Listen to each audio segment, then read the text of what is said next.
प्रकार के पास बना है। एक ये जो 3 नंबर ये जो सामने से तो 3 नंबर वाला सर, 3 नंबर वाला ना, ये इसमें और ये इसमें, ये दोनों में बैठेगा, पीछे के दोनों में।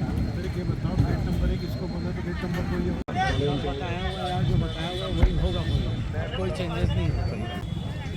सब तक के पास बस आयोजन की तैयारियां चल ही रही है और करीबन तैयारियां लगभग पूर्ण हो चुकी है। और इस बार हम हमारे लाडले विधायक और विधानसभा अध्यक्ष डॉक्टर रमन सिंह जी का जन्मदिन बड़े धूमधाम से मनाने जा रहे हैं। कैलाश खेर जी को हमने इस बार आमंत्रित किया है, जो कि बॉलीवुड के मशहूर सिंगर हैं, और उसकी तैयारी आप देख रहे हैं कि 25 से 30 हजार लोगों के बैठने की यहाँ पर व्यवस्था की गई है। और सारी तैयारियां लगभग आज शाम तक पूर्ण हो जाएगी।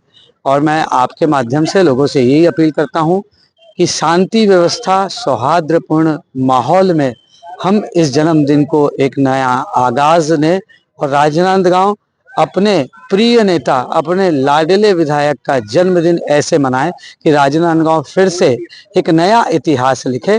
आपके चैनल के माध्यम से ये अपील है कि शांतिपूर्ण तरीके से शहर की जनता से अपील करना चाहूँगा कि सभी उपस्थित हों, अपने विधायक, अपने नेता को आप शुभकामनाएं प्रेषित करें और अपना आशीर्वाद प्रदान करें।